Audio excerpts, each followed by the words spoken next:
안녕하세요. 여러분의 한방 합격 도우미 정익적 인사드리면서 이번 시간 2019년 8월에 치러진 2회차 시험입니다. 1과목 컴퓨터 1번 문제부터 풀어보도록 하겠습니다. 1번 다음 중 2차원 또는 3차원 물체의 모형에 명암과 색상을 입혀 명암과 색상을 입혀 사실감이라는 단어도 중요하죠. 사실감을 더해주는 그래픽 기법. 우리가 자주 문제에 출제됐던 문제들입니다. 15년, 17년, 19년 1회차에도 비슷한 문제가 출제가 되었습니다. 렌더링에 대한 설명이 정답이 되겠고, 리터칭 여기 3번에 리터칭이 있습니다. 재편집, 재수정, 터치하다 그러죠. 우리가 리터치, 다시 터치한다 그런 말이죠. 그 다음에 모델링은 14년 2회 때 한번 출제가 되었던 문제입니다. 그 이후에 한 번도 나오지는 않았지만, 렌더링의 전 단계로 제품 샘플을 시각적으로 만드는 것으로 물체의 형상을 컴퓨터 내부에서 3차원 그래픽으로 어떻게 표현할 것인지를 정하는 과정이 모델링이다라는 거 염두에 두시고 각각의 내용 정리해 주시기 바랍니다. 두 번째 문제 보겠습니다. 두 번째 문제. mp3 파일. mp3는 음악 파일이죠. 음악 파일의 종류에는 mp3 말고 WAV, 그 다음에 전자악기 표준인 MID 이런 것들이 있죠. 음의 특색, 음의 기호를 저장하는 거 이런 것들은 효과음 같은 거 용량이 가장 크죠. WAV가 이런 음악 파일, 소리 파일의 크기를 결정하는 요소에 해당하지 않는 것 같습니다. 밑에 해설이 있는데 여기 동영상 파일의 크기를 정하는 것과 오디오, mp3는 오디오입니다. 오디오 파일의 크기를 결정하는 요소들과 동영상 파일의 크기를 결정하는 요소들이 있습니다. 먼저 문제에서 지정한 mp3 파일, 오디오 파일, 사운드 파일입니다. 샘플링 비율. 샘플링이란 우리가 전체 음이 길이가 있으면 이만큼 추출해내는 걸 샘플이라고 하죠. 샘플링 비율, 주파수, 샘플링 주파수라고도 합니다. 그 다음에 샘플 크기 또는 샘플링 비트수. 그 다음에 모노인지 스테레오인지 이걸 채널 한 채널이냐 두 채널이냐 채널 수라고 표현하기도 합니다. 문제에서 바이트 수를 구하는 문제이기 때문에 비트를 8로 나누면 바이트가 나오겠죠. 그래서 8을 나눈 겁니다. 여기서는. 그리고 모노인지 스테레오인지 채널 수를 곱하고 마지막으로 샘플링 시간을 곱해주면 오디오 파일의 크기를 정할 수가 있습니다. 반면에 동영상 파일의 크기는 해상도, 프레임의 너비, 높이. 너비는 가로, 높이는 세로. 가로, 세로 방향의 점의 수. 이게 해상도입니다. 그래서 그리고 거기다가 컬러 수 16비트, 24비트 컬러 수에다가 시간, 몇 시간, 몇 분, 몇 초, 그다음에 프레임 수를 곱해서 다시 8로 나눕니다. 여기도 바이트 수로 계산을 하기 위해서 하는 겁니다. 그다음에 거기다가 압축률을 계산을 해주면 동영상 파일의 크기를 결정할 수 있습니다. 여기서 프레임 너비와 높이. 가로, 세로죠. 예를 들어서 1680에 1050 해상도다. 프레임 너비는 1680이고 프레임 높이는 1050이 되겠죠.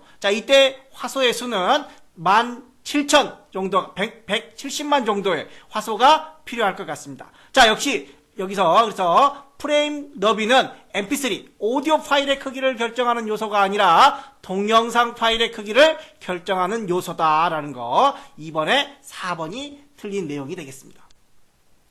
3번 문제 프록시 서버라는 문제입니다. 2번 문제 같은 경우에는 출제 연도를 표기하지 않았어요. 앞에서 보통 보면 이렇게 몇 년 몇 월에 이렇게 출제됐다고 했는데 이 mp3 파일의 크기, 동영상, 오디오 파일의 크기가 좀 오래전에 출제된 적은 있습니다. 최근에 한 10년 전에는 출제된 적이 없지만 이게 복고풍인 것 같아요. 문제가 또 되살아나고 있는 그런 유형인 것 같습니다. 세 번째 문제도 프록시 서버 12년에 한번 출제되고 안 나오다가 갑자기 또 나온 것 같습니다. 프록시 서버. 프록시 서버의 기능은 방화벽, 캐시, 서버. 여기서는 서버의 기능 하나 나왔으니까 방화벽과 캐시의 기능만 찾으면 될 것 같습니다. 1번이 그래서 정답이 되겠습니다. 네 번째 바이러스에 대한 설명이다 라고 되어 있습니다. 바이러스. 옳지 않은 것은 그랬네요. 감염 부위에 따라 부트바이러스에 걸리면 컴퓨터가 부팅이 안 되는 거죠. 그래서 부트바이러스란 컴퓨터의 부팅을 안 되게 만드는 겁니다. 파일 바이러스는 파일이 실행이 안 되게 만들어주는 게 파일 바이러스입니다. 또 매크로 바이러스가 있죠. 엑셀, 한글 이런데 매크로에 걸리는 매크로 바이러스라는 것도 있습니다. 자, 그 다음에 두 번째, 사용자 몰래 스스로 복제하여. 바이러스의 가장 큰 특징이 이 복제 기능입니다. 복제. 자, 다른 곳으로 막 전파를 시키는 거죠. 감염을 시키는 겁니다. 다른 프로그램으로 감염시키고 정상적인 프로그램이나 다른 데이터 파일을 파괴하는 기능을 가지고 있다. 세 번째, 주로 복제품을 사용하거나 통신 매체를 통하여 다운로드 받은 프로그램에 그렇게 감염이 된다. 또 메일에 어떤 파일을, 통신 매체라는 건 메일 같은 걸 말하겠죠. 메일에 첨부 파일을 받은 경우. 그래서 좀 이상한 메일 같은 거는 열람하지 말고 삭제하는 게 좋다라는 겁니다. 바이러스는 하드웨어와 무관하게 소프트웨어에만 영향을 미친다라고 그랬는데, 이 바이러스는 하드웨어 성능에도 영향을 미친다라는 겁니다. 그래서 바이러스는 소프트웨어뿐만 아니라 하드웨어 성능에도 영향을 미친다. 따라서 4번이 틀린 내용이 되겠습니다.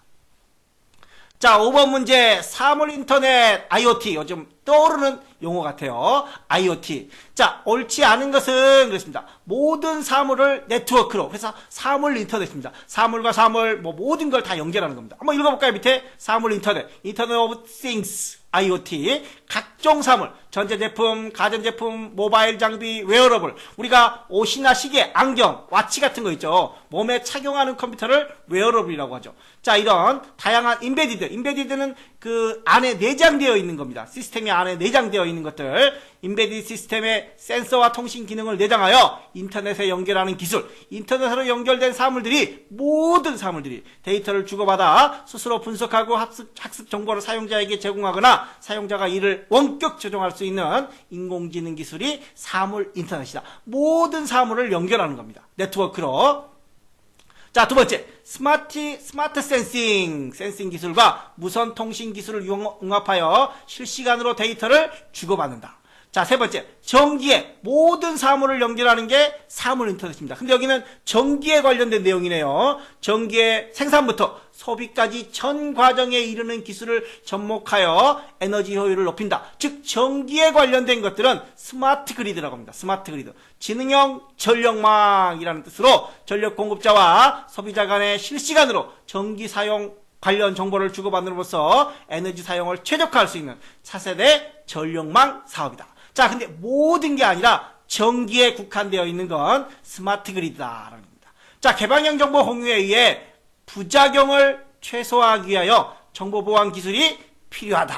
보안 기술이 필요합니다. 모든 네트워크, 모든 사물이 연결되어 있기 때문에 이 보안 기술이 꼭 필수적으로 필요하다라는 겁니다.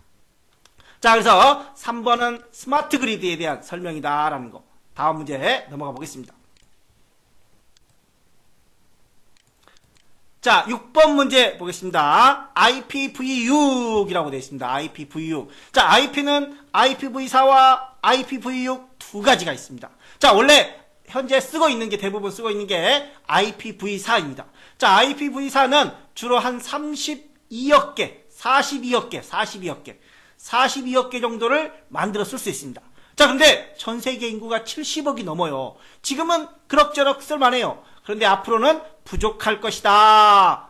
IP의 개수가 부족할 것이다. 라고 해서 만들어낸 게 IPv6입니다. 자, 얘는 2의 32승이에요. 32승으로 42억 개를 만들어내지만 2의 128승입니다. 몇 개인지 계산도 못하겠어요. 엄청난 숫자가, 자, 셀 수가 없는 만큼 너무나 많습니다. 자, 그래서 IP의 부족 문제, 앞으로는 주소가 부족할 것이다 라고 해서 만들어낸 게 IPv6이다. 자, 그래서 주소 부족 문제를 해결하기 위해 개발되었다. 맞습니다.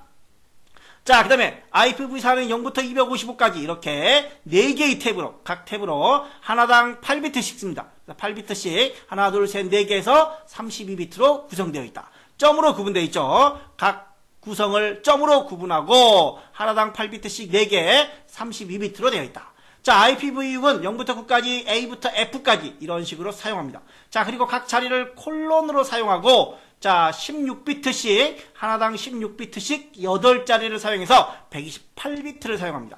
그래서 32비트, 128비트. 아까 2의 32승은 42역, 2의 128승은 몰라 라고 그랬습니다. 자, 그리고 중간에 여기 콜론이라고 되어 있는데 00이 원래 들어갑니다. 00. 00을 이렇게 생략을 해서 콜론으로도 쓸 수 있다는 걸 보여주기 위해서 이렇게 표시를 해둔 겁니다. 자, 그 다음에 IPv4는 A클래스, B클래스, C클래스. 보통 개인들, 소규모들은 전부 다 C클래스를 사용하고 있습니다. 그 다음에 D클래스, E클래스로 나누어서 클래스를 구분하는데, 자, IPv6이 나오면서부터 멀티, 애니, 유니 3개의 캐스트 형태로 주소 체계가 변합니다. 그게 뭐예요? 뭐래요? 충청도도 아니고. 자, 그래서 앞에 첫 글자를 따서 뭘에유 방식을 쓴다라고 정리를 해 주시기 바랍니다. 자, 그러면 6번 문제 옳지 않은 거 주소 부족 문제를 해결하기 위해서 16비트씩 8자리 총 128비트 A, B, C, D, E 클래스로 나눠지는 건 IPv4 방식이다 라는 거 3번이 틀린 내용이 되겠습니다. 15, 16, 17, 18 매년 19년까지 매년 한 번씩 꼭 출제가 되고 있네요. 꼭 정리를 좀 해 주시기 바랍니다.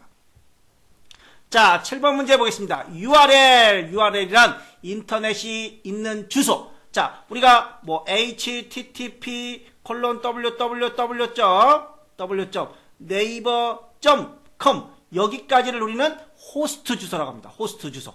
보통 우리가 호스트 주소만 쓰죠. 그 다음에 이제 클릭하면 세부 주소가 나옵니다. 그런 세부 주소를 URL이라고 합니다. URL.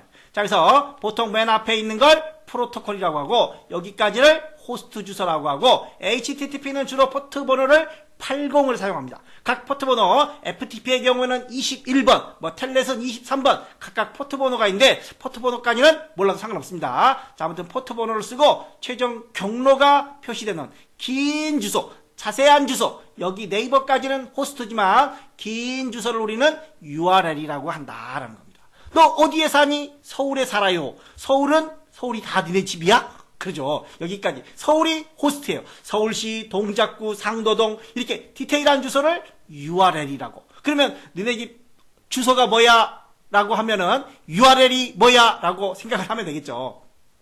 자, 그 다음에 FTP. 자, FTP는 앞에 HTTP가 아니라 일반적으로 웹문서를 전송할 때는 HTTP를 쓰지만 FTP를 쓸 때는 FTP:/ 이런 식으로 나와야 됩니다. 자, 우리가 앞에 1회차에도 이 FTP 관련 문제가 있었습니다. Anonymous FTP 뭐 이런 것들도 한번 봤었고, 자, 그 다음에 메일티오. 메일은 메일을 보낼 때 사용합니다. 이메일 주소. 자, 그리고 이 특이점이 있다면 메일 뒤에 //가 안 붙습니다. 물론 시험에 나온 적은 없습니다. 자, 그런데 특이하다라는 거, //가 없다라는 거 염두에 두시고, 자, 그래서 7번에는 3번 FTP의 경우에는 HTTP가 아니라 FTP로 시작을 해야 된다라는 겁니다.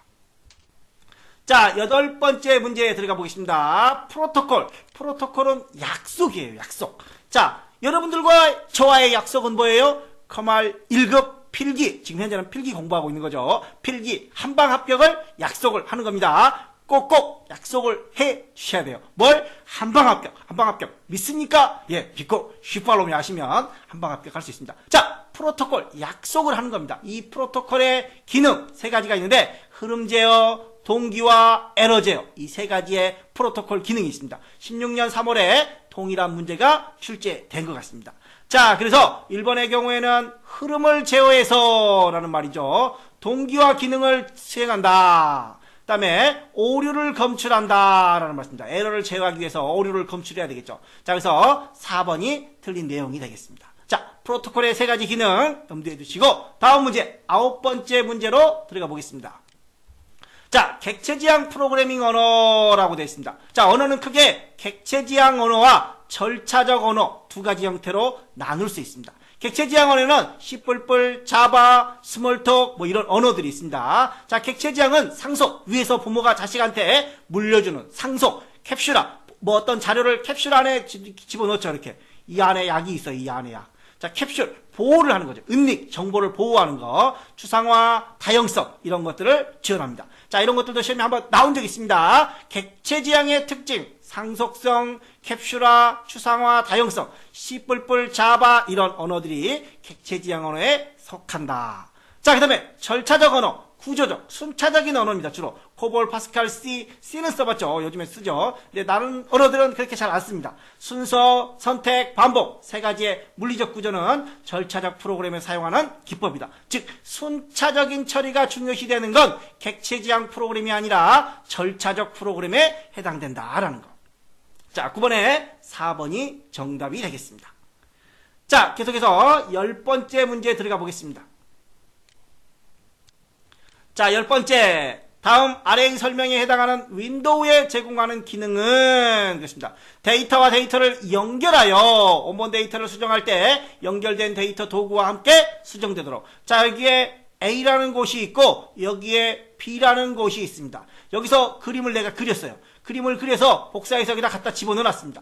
자, 그럼 서로 연결되어 있는 거죠. 연결. 그래서 여기를 이거 조금 이렇게 삐지고 나오고 싶어요. 이렇게 바꾸고 싶어요. 연결을. 그럼 여기서도 자동으로 이렇게 수정이 되게끔. 자, 온본 데이터를 연결하여, 여기 온본입니다. 온본 데이터를 연결하여 수정을 할 때 연결된 데이터, 온본 데이터도 함께 또는 온본을 하면 이쪽도 함께 수정되도록 하는 지원하는 기능이다. 이 기능을 지원하는 그래픽 프로그램에서 그림을 문서 편집기에 연결할 경우 그래픽 프로그램에서 그림을 수정하면 문서 편집기도 같이, 여기서 변경하면 여기서도 같이 변경이 된다라는 겁니다. 자, 이런 걸 우리는 OLE, 개체 연결 삽입. OLE는 데이터 간의 정보 연결로 OLE가 지원되는 그래픽 프로그램에서 그림을 그린 후 문서 편집기에 연결하면 나중에 이 그림이 바뀌더라도 문서 편집기에도 자동으로 변경된 내용이 들어간다라는 겁니다. 자, 선저명 멀티태스킹. 여러가지, 멀티란 여러가지죠. 여러가지 일을 할 수 있다. 우리가 컨트롤, 쉬프트, ESC. 이게 뭐죠? ESC. 자, 작업관리자. 자, 응답하지 않는 프로그램이 있으면 작업관리자를 통해서 강제로 종료시킬 수 있는 그런 기능이 있죠. 그런 걸 선저명 멀티태스킹이라고 합니다. 자, 그래픽 유저 인터페이스. 모든 걸 우리가 마우스로 클릭 하는 윈도우 방식입니다. 도스에는 CUI 방식이라고 해요. 모든 걸 명령어를 직접 입력하는 캐릭터, 커맨드, 유저 인터페이스 이렇게 있습니다. 그 다음에 플러그 앤 플레이. 뭔가를 자동으로 인식하는 거죠. 하드웨어를 꼽으면 자동으로 인식하는 거. 우리가 대표적으로 USB를 딱 꼽으면 이쪽 아래쪽에서 USB가 인식이 되죠. 그런 게 플러그 앤 플레이 방식입니다. 자동 감지 설치 그런 뜻이죠. 자, 그래서 10번에는 4번이 정답이 되겠습니다. 자, 11번 아스키에 대한 설명이다. 아스키. 자, 1회 때도 비슷한 문제가 나왔던 것 같아요. 자, BCD 그 다음에 아스키, 그 다음에 FCD 이런 게 있었죠. 1회 때도 이런 문제가 있었던 것 같아요. BCD, 이진화 10진이죠. 그래서 확장, 익스텐드드, 확장 이진화 10진. 그래서 6비트, 7비트, 8비트. 전부 다 디지트는 4개씩이었어요. 디지트는. 전부 다 디지트 4개고, 존 2개, 존 3개 남는 거, 존 4개. 이렇게 썼었습니다. 자, 그러면 아스키에 대한 설명으로 옳지 않은 거. 아스키는 일반적으로 7비트로 128개의 문자, 2의 7승이니까 2의 6승은 64개, 2의 8승은 256개. 자, 그리고 개인용 컴퓨터에서 통신용으로 사용되는 게 아스키 코드다. 대소 문자가 구분이 된다라는 거. 자, 그 다음에 FCD 코드는 256개의 문자를 사용할 수 있고 대형 컴퓨터에서, 자, 아스키는 개인용 컴퓨터에서 사용을 하는 반면에 FCD는 대형 컴퓨터에서 사용을 한다라는 거 차이점을 염두에 두시고, 글자도 자 127개, 128개, 256개. 아스키의 경우 한 비트를 추가해서 확장 아스키 8비트를 사용하기도 합니다. 이때는 256개의 문자를 표현합니다.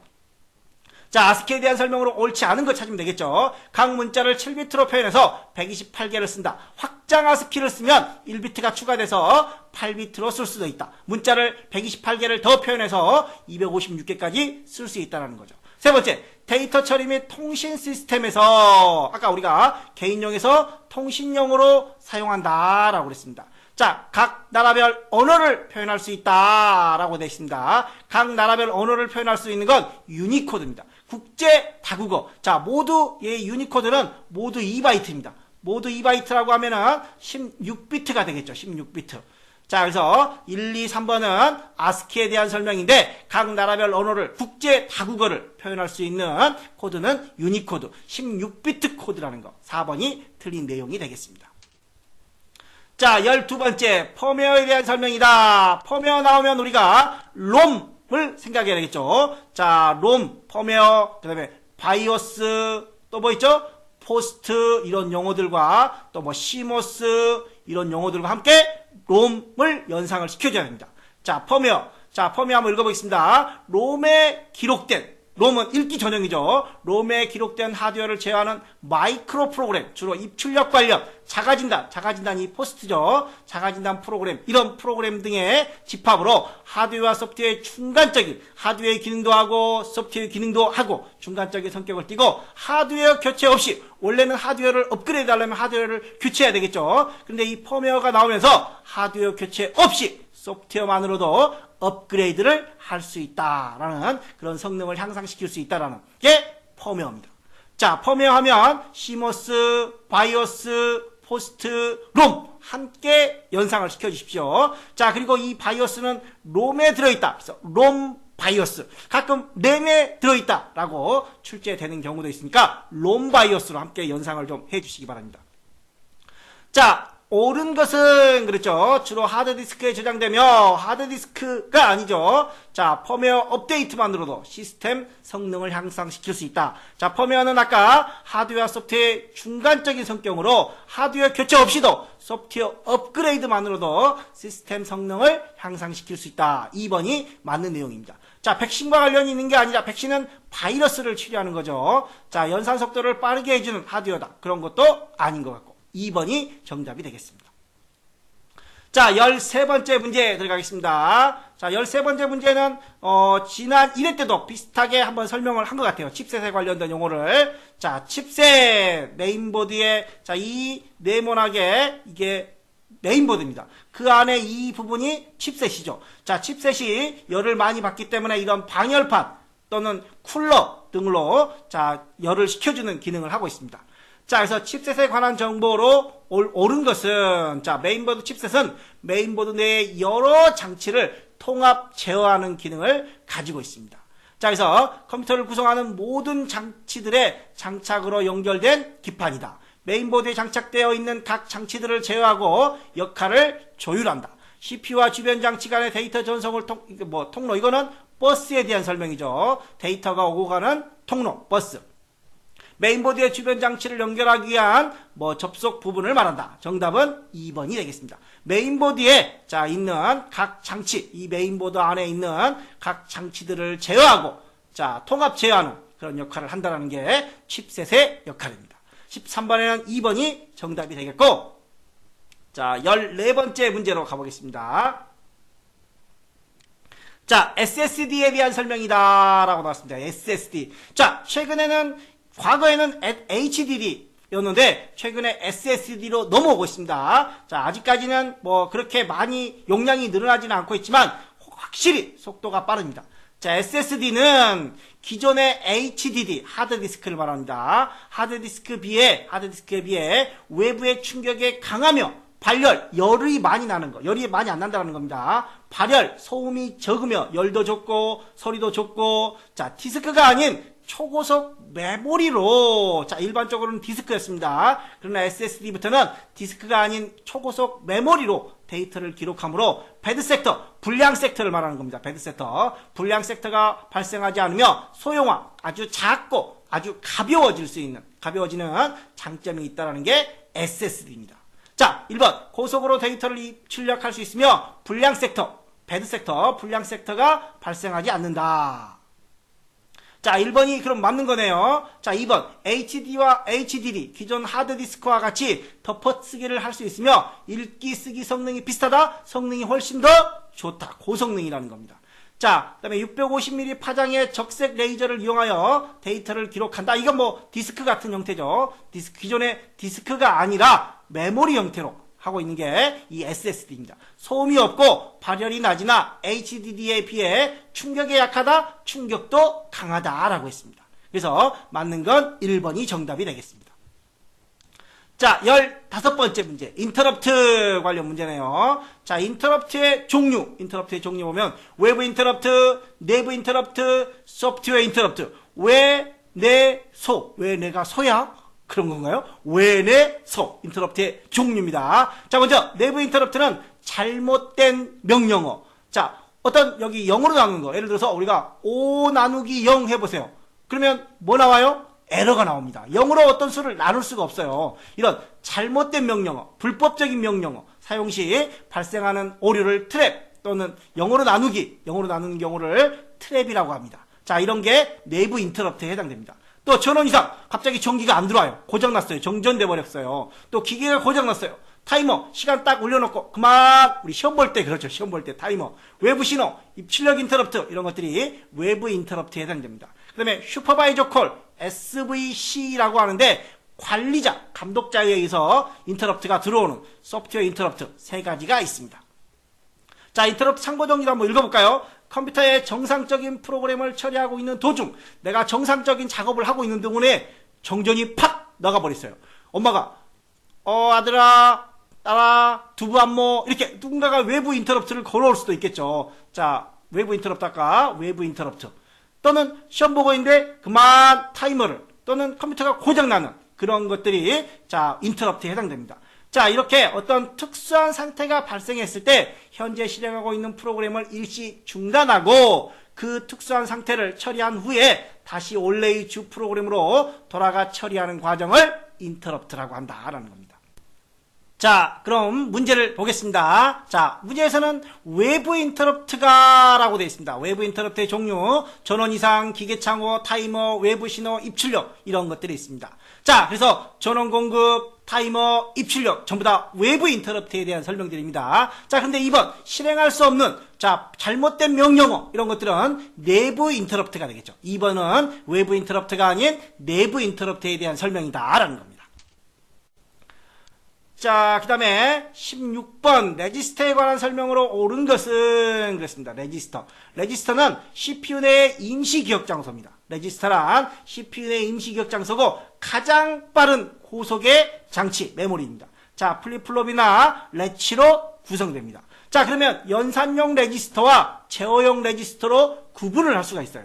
연산용은 계산에 관련된 것들입니다. 가상기, 누상기, 상태, 현재 결과값이 양수냐 음수냐를 그런 상태를 저장하는 상태 레지스터, 연산의 결과를 저장하는 누상기, 그 다음에 제어용에는 명령 레지스터, 현재 수행할 명령어의 내용을 기억하고 있다거나 위치 계수기, 다음에 수행할 명령어의 번지를 기억하고 있다거나 명령어를 해독하는 디코더, 명령어를 암호화시키는 인코더 이런 것들이 자 연산용과 제어용 레지스터로 나누어 구분할 수가 있습니다. 자, 그럼 레지스터에 관한 설명으로 옳은 것은 CPU 내부에서 특정한 목적에 사용할 때는 일시적인 기억 장소이다. 고속의 메모리죠.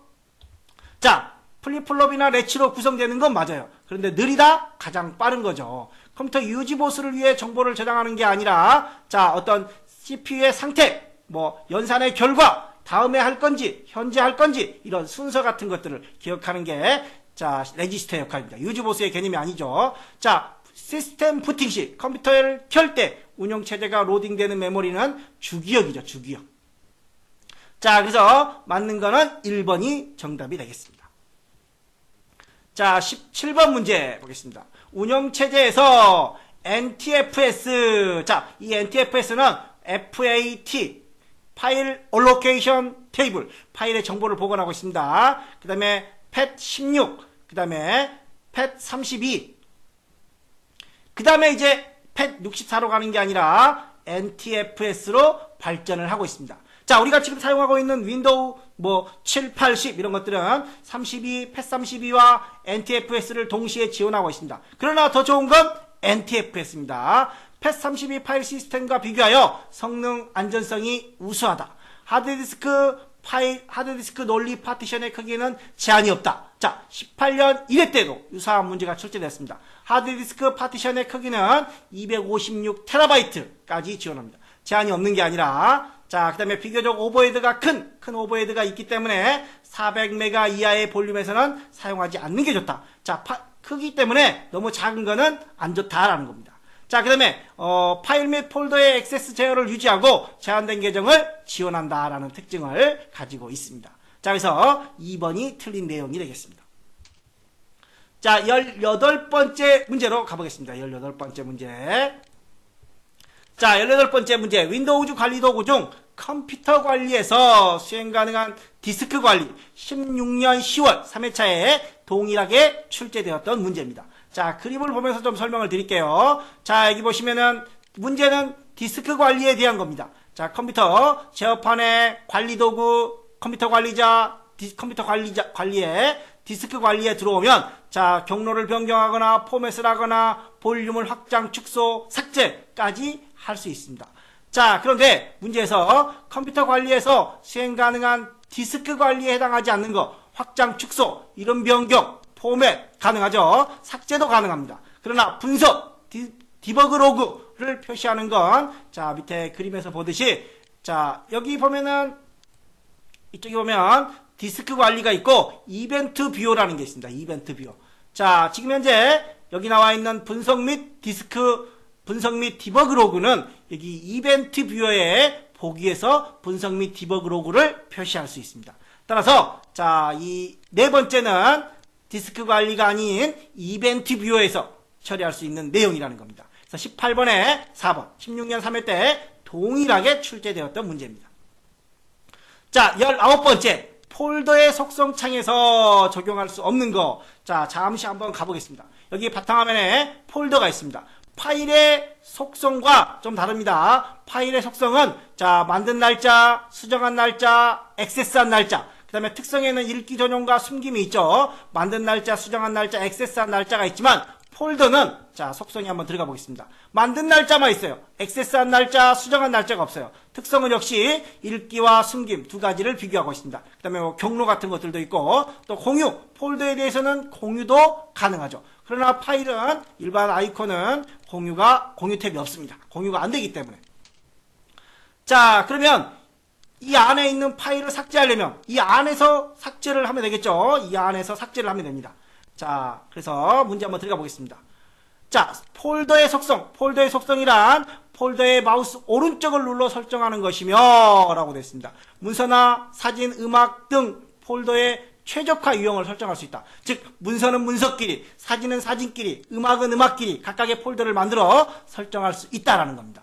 폴더에 대한 사용 권한과 아까 폴더는 공유가 가능하다고 했습니다. 그러나 파일은 공유가 안 된다고 했습니다. 공유 탭이 없었죠. 폴더 안에 파일을 삭제한다. 삭제할 때는 그 폴더 안에 들어가서 폴더를 삭제해야 됩니다. 현재는 폴더의 마우스 오른쪽 버튼을 누르는 거기 때문에 자, 폴더의 아이콘을 변경할 수도 있다. 아이콘 변경도 하는지 볼까요? 자, 속성에 한번 들어가서 여기 보면은 자, 사용자 지정 여기 보면은 뭐 사진 같은 거, 아이콘 변경 같은 거 가능합니다.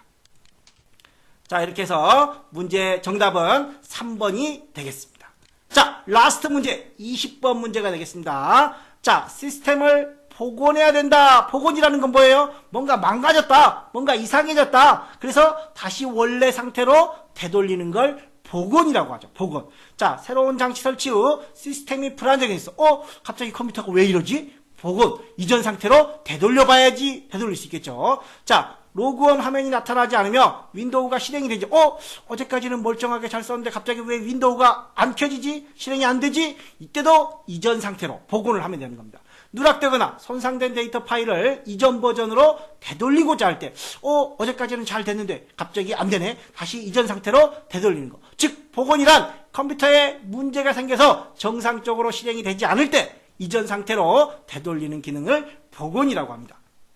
자, 네 번째, 단편화. 단편화는 우리가 조각 모음이죠. 조각 모음을 왜 하죠? 속도의 향상을 위해서, 접근 속도의 향상을 위해 단편화를 하는 것이 디스크 조각 모음입니다.